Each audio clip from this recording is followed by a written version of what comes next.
बिस्मिल्लाहिर्रहमानिर्रहीम अस्सलामु अलैकुम वरहमतुल्लाहि वबरकातुहू। Welcome to back my YouTube channel Dosti Autos and Bike Specialist. प्यारे दोस्तों, आज की इस वीडियो में हम CD70 का जो गेयर ट्रांसमिशन होता है उसके रिलेटेड बात करेंगे। प्यारे दोस्तों, उससे इंस्पेक्शन करने की कोशिश करेंगे। जो उसकी स्पार्केट होती हैं और उसकी शाफ्ट जो होती हैं, गेयर ड्रम, गेयर फिंगर्स और इनकी पिंस, जो इनकी अंदरूनी और बैरूनी डायमीटर मापने की कोशिश करेंगे वर्नियर गेज की मदद से। आया कि वेयर एंड टेयर की वजह से इनके ऊपर कितना घिसाव आया है। ठीक है, तो हमारा मकसद होता है प्यारे दोस्तों, आप दोस्तों के साथ वीडियो के ज़रिए इल्म को शेयर करना, और आप हमारी हेल्प कर सकते हैं हमारी वीडियोस को अपने दोस्तों के साथ शेयर करके। तो वीडियो को स्टार्ट करते हैं दोस्तों। सबसे पहले हम इन शाफ्ट का डायामीटर मापेंगे। ठीक है, तो आपने वर्नियर को ऐसे ओपन कर लेना है। ओपन कर लेने के बाद प्यारे दोस्तों, आपने इसे ऐसे टाइट कर लेने के बाद दोस्तों, आपने इस स्क्रू को टाइट कर देना है। तो इस शाफ्ट को बाहर निकाल लेना और फिर इस शाफ्ट को इसके अंदर ऐसे लगाना है। तो ये दोस्तों दोनों शाफ्ट का डायामीटर सेम ही होता है। तो अभी हम इसके ऊपर चेक कर लेते हैं इसका डायामीटर क्या आया है। तो प्यारे दोस्तों, इसका डायामीटर आया है 15, 16 और 17 mm। ठीक है, 15, 16 और 17 mm। तो इसकी जो इन दोनों शाफ्ट की सर्विस की लिमिट है दोस्तों, इनका जो वेयर एंड टेयर की वजह से जो घिसाव आ जाता है, तो सर्विस की लिमिट दोस्तों इनकी है 16.95 mm। ठीक है, तो अभी ये शाफ्ट 5 mm ठीक है, मतलब कि 17 mm इनका पैमाइश आई हुई है। ठीक है, तो अगर ये घिस भी जाएं तो 16.95 mm से नीचे चली जाएं, ठीक है, इनकी पैमाइश, तो फिर आपको इन्हें रिप्लेस करना पड़ेगा। ठीक है, तो इनकी जो सर्विस लिमिट है वो 16.95 mm है। ठीक है, तो अब दोस्तों हम इनके ये जो गियर डॉग्स हैं, ठीक है, फिंगर वाली जिसे हम स्पार्केट बोलते हैं, इन्हें माप लेते हैं, इनका अंदरूनी डायामीटर। ठीक है, तो आपने ये जो ऊपर जाज बने हुए हैं, ठीक है, इन जाज की मदद से दोस्तों आपने इन्हें माप लेना है। तो ऐसे आपने इसके ऊपर रखकर इसे ऐसे टाइट कर देना है। तो मैं पहले भी बता चुका हूँ कि ये दोनों शाफ्ट सेम ही हैं। ठीक है, और इनके ऊपर जो स्पार्केट है उनका अंदरूनी डायामीटर भी बिल्कुल सेम है। ठीक है, तो आपने इस शाफ्ट को भी लगा लेना है। ठीक है, तो एज ए प्ले नहीं होनी चाहिए। ठीक है, तो अभी हम इसका अंदरूनी डायामीटर मापते हैं। तो ये आता है 15 और 15.4 mm। ठीक है, 15.4 mm दोस्तों इसका अंदरूनी डायामीटर आ रहा है। तो इसकी जो गियर डॉग्स की जो सर्विस लिमिट है, ठीक है, वो है 17.10 mm। अगर ये इनका वेयर एंड टेयर की वजह से इनका घुसाव ज़्यादा हो जाता है और इनकी पैमाइश 17.10 mm से ज़्यादा हो जाती है, तो फिर आपको उस कंडीशन में इन्हें रिप्लेस करना पड़ेगा। और दोस्तों इन चीज़ों पर भी गौर किया करें, जब आप इंजन डिसअसेंबल करते हैं तो ये जो चीज़ें होती हैं ये भी बिल्कुल, ये देखें ना, टेपर हुई हैं। ठीक है, अगर आप गौर करें तो ये त्रिकोण शक्ल बनी हुई है। ठीक है, तो ये बिल्कुल अगर गोल हो जाए, ठीक है, इनको भी चेक करें, तो फिर भी आपकी बाइक गियर में झटके देती है। तो इन गियर डॉग्स की वजह से बाइक झटके देती है। ठीक है, तो इनको भी चेक कर लिया करें। तो ये हमारा टॉपिक तो नहीं था, मैंने सोचा आपको बताता हूँ। चलो, तो दोस्तों अब हम ये जो गियर ड्रम है इसकी इंस्पेक्शन कर लेते हैं। ठीक है, इसका जो बैरूनी कतर है उसे मापते हैं वर्नियर गेज की मदद से। तो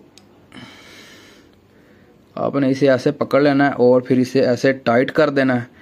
तो ऐसे इसे बाहर निकाल लेना है और अभी हम इसे चेक करते हैं इसका अंदरूनी डायामीटर। तो दोस्तों ये बता रहा है 34 मिली। ठीक है, 31, 32, 33 और 34। ठीक है, तो इसकी जो सर्विस लिमिट है प्यारे दोस्तों 33.93 mm। अगर इसे हम मापते हैं तो इसकी जो सर्विस लिमिट आती है वो 32 इशारिया कुछ mm आती है या 33 इशारिया कुछ mm आती है।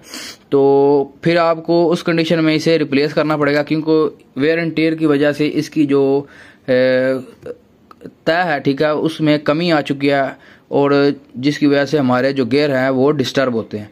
ठीक है, तो सर्विस लिमिट दोस्तों इसकी है 33.93 mm। अगर इससे कमी होगी तो आपको गियर ड्रम को रिप्लेस करना पड़ेगा। अभी दोस्तों हमने इन गियर डाल्स को चेक किया, इनकी सर्विस लिमिट 17.10 mm थी, तो ये अभी बिल्कुल ठीक हैं। और इनकी जो लिमिट थी दोस्तों 16.95, ठीक है, ये भी अभी ठीक है। ठीक है, और इसको चेक किया है तो इसकी जो सर्विस लिमिट दोस्तों है 33.93 mm है, तो अभी ये भी ठीक है। तो अभी हम ये जो फिंगर हैं इनका अंदरूनी डायामीटर माप लेते हैं।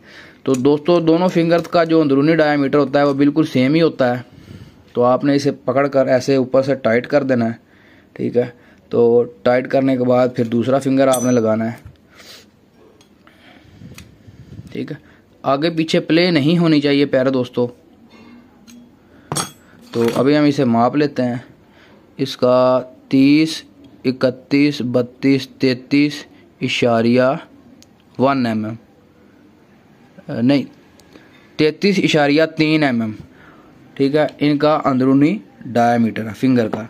तो इनकी जो सर्विस लिमिट है दोस्तों वो है 34.14 mm। अगर इनके अंदर वेयर एंड टेयर की वजह से घिसाव ज़्यादा हो जाता है और ये खुले हो जाते हैं, तो 34.14 mm तक इनकी अंदरूनी डायमीटर की लिमिट है। ठीक है, सर्विस लिमिट है।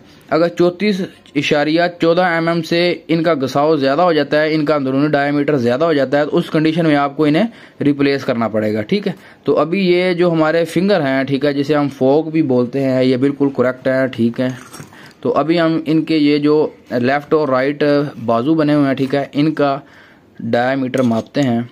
तो इसका है दोस्तों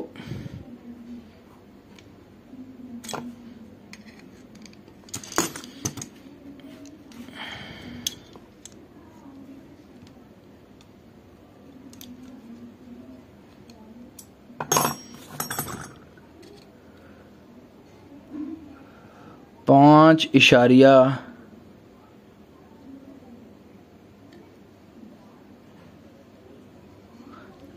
mm, 5.9 mm है। ठीक है, इसका अंदरूनी डायमीटर।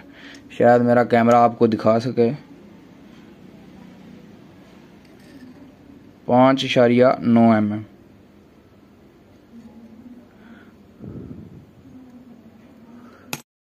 तो दोस्तों इसकी जो सर्विस लिमिट है वो है 5.6 mm। ठीक है, तो अगर वेयर एंड टेयर की वजह से इसके ऊपर घुसाव होता है, ठीक है, तो ये घिसता है, तो 5.6 mm से अगर इसकी जो लिमिट कम हो जाए तो फिर आपको इस कंडीशन में फिंगर को चेंज करना पड़ेगा। और अभी हम दूसरी साइड का, ठीक है, जो इसका पाँव बाजू बना हुआ है, ठीक है, इसका माप लेते हैं डायामीटर बैरूनी। तो इसका 1 2 3 4 तकरीबन 4 दोस्तों ये भी 9 mm है। ठीक है, 4.9 mm है। तो इसकी जो सर्विस लिमिट है दोस्तों ये है 4.6 mm। ठीक है,